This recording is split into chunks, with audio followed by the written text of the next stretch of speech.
Hello, my friends. Hello. It's Matthew Street, and as always, welcome to my channel. I truly appreciate you being here. And folks, for those of you that are old, like me, you will remember the 1970s. You will have some type of memory, whether it be clear or vague, but you will remember those days. And if you're a Beatles fan and you were around and had consciousness in the 1970s, you will know that if we had a lot of longing as fans of the band, a lot of yearning, a lot of hopefulness, okay? We always prayed in our little hearts and minds that someday the Beatles would get back together, that they would reform. It was just something we dreamed about, something we just even thinking about the thought of it happening got us excited, whether they would play together again or record new music. It was always a dream. Well, we know the dream was over in 1980, and I'm not going to get into that. That's just too tragic to even bear. I'll just say that what happened then just cemented the fact that the Beatles would never reunite, and it devastated me. And to this day, if I let myself go into that dark place, I can get very emotional thinking about what happened 40 plus years ago. And I don't want to do that right now. I just want to go back to the 70s and say, during that period prior to 1980, like many of you, I always held out that hope as a young preteen and a teenager during that decade that the Beatles would reunite. This is the Providence Journal.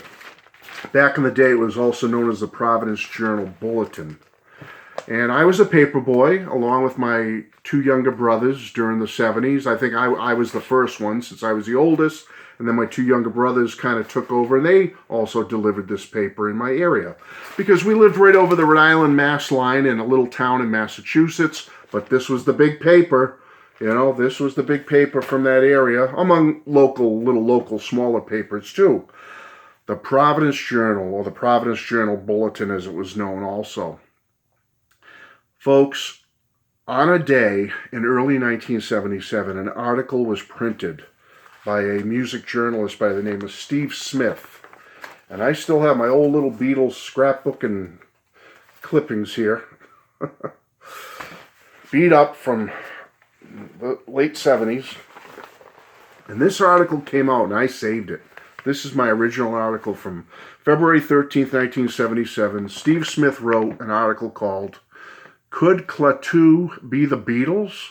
Mystery is a Magical Tour." And it shows the cover of an album and then a quite lengthy article. Now, folks, here's the album right here. In many other parts of the world, it was known as 3:47 Eastern Standard Time, EST. In America, it was just Klaatu. But when that article came out, Steve Smith made the assertion that he was, and I found out later through information, he was going through the bins at the Providence Journal. They called it music drops or music grabs. Different companies would send in promotional items, records, cassettes, 8-tracks, whatever, art, magazines. And the people who worked at the paper in this kind of discarded bin, they would just take what they wanted and, listen to it or read it or whatever. And this Steve Smith took this album. He saw this album lying in this grab bin at the Providence Journal. He took it out. He thought the cover looked intriguing, the artwork, and that it was on Capitol Records. And he took it home and listened to it. And that's when he wrote the article. Now, in the article, he writes of it being a mystery group. That is, he looked all through this album. There's no information about the band. It doesn't say who recorded the music, who played the music, who wrote the music. And he made some calls, allegedly, to Capitol Records and different resources he had. And he kept being told that, no, they do not want to say who they are.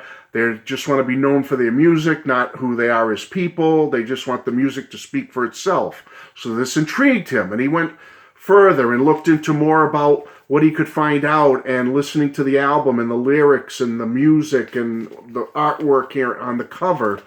And he came up with the potential conclusion that Klaatu could be the Beatles in secret, that the Beatles had secretly reunited and recorded new music, which came out in 1976, by the way. The album itself came out in 76. He writes and publishes the article in February of 77, that it's new music, could be the Beatles, and he put like different intriguing things in this article that I just showed you, different clues in the lyrics that point to this being, it could be the Beatles, or the cover itself, there's clues, and I won't go through it all now. You can look into the history of this. It's very interesting, very intriguing if you're a Beatles or music fan.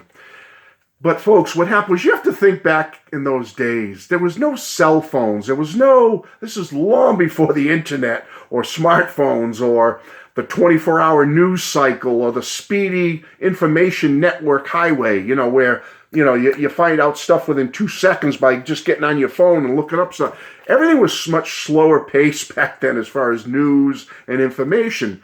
So when you're a young person or a Beatles fan, and you're reading that article in the Providence Journal, I, along with so many others, became awestruck at just the potential, the possibility that this could be the Beatles secretly recording music. And I was right in ground zero, because like I said, I lived only a few miles from Providence, Rhode Island, and the Providence Journal. I delivered their newspaper, and so it really brought it home for me when this Steve Smith wrote this article. And I was flabbergasted, folks. I was so excited. You don't understand, being a young teenager and the potential that the Beatles could be finally back together. It could almost make you emotional thinking about it back then. Could this really be? Could they be doing it? And like I said, couldn't just go to your phone and find out information quick. It was like you had to wait for either the next article to come out, or the next fanzine to come out, or the next magazine article. Everything was slower. Everything took time. Finally, I was able to go to my local library. I think I walked up to a record store, which is at a department store not far from my house, and I couldn't find it. But because of his article, it started to renew big, mega interest in Klaatu in this album, to the point where it went gold. It started selling like hotcakes. More of it was showing up in stores. I ended up finding it at my local library, and I rented it. Or not rented it, but what do you call it? You take out a library book. I took out with my library card this album, and I went home. And I have to admit, being a young 15-year-old when I first heard it, I kind of knew it wasn't the Beatles once I heard it. Very Beatles influenced. Some of the songs are very, very Beatlesque. And then there's some, you listen to it and you hear the voices and you go, there's no way that's John, Paul, or George. It's just not them. But on some of them, it's close, but not exact. You know what I mean? You'd have to be a real kind of flippant or mega casual Beatles person, like not have any clue about the Beatles or what they're all about or their sound or their vibe, to hear this and go, wow, that could be the Beatles. Anyone with half a brain knows it's probably not the Beatles, okay?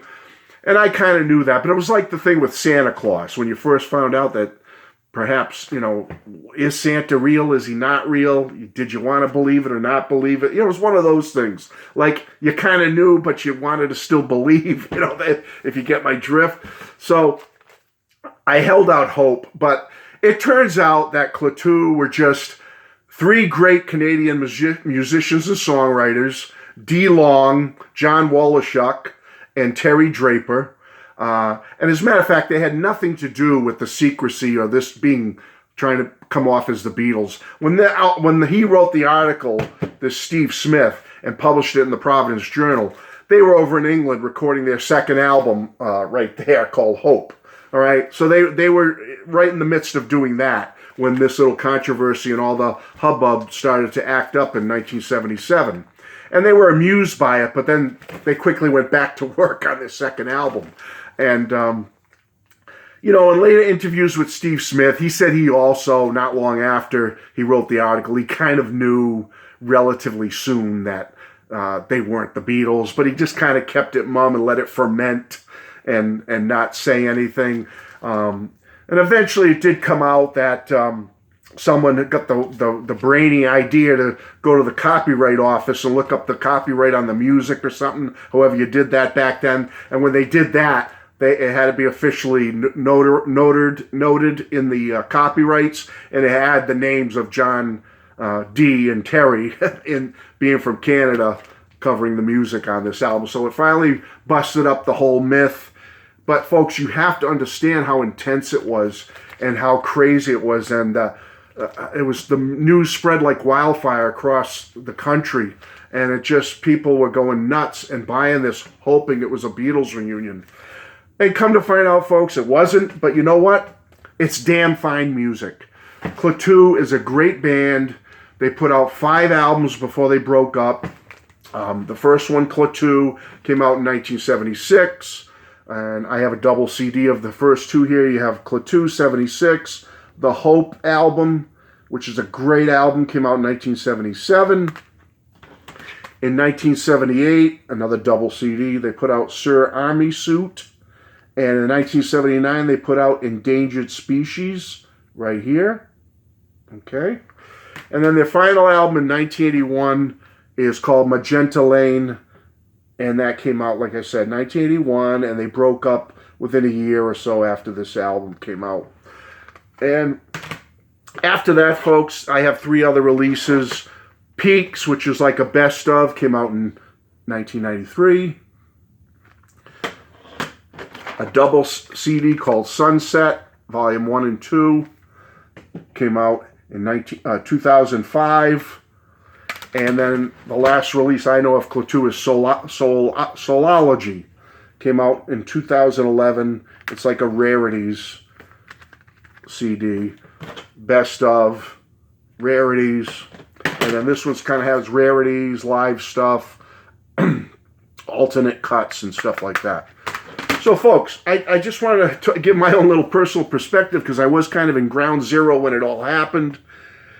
And the excitement of it. Years later, I wrote to the website and was able to have personal contact with Terry Draper. Great guy. He sent me a button, which was nice of Terry. And he also helped me get copies of Sunset. He had some extra personal copies that he sent me because it was hard to get at that time. So thank you to Terry for being so kind to a fan and sending me some stuff when I reached out to him. So that's it, folks. We all held hope that the Beatles would reunite. They didn't, but we still have a wonderful band and some wonderful music that you can obtain out there, folks.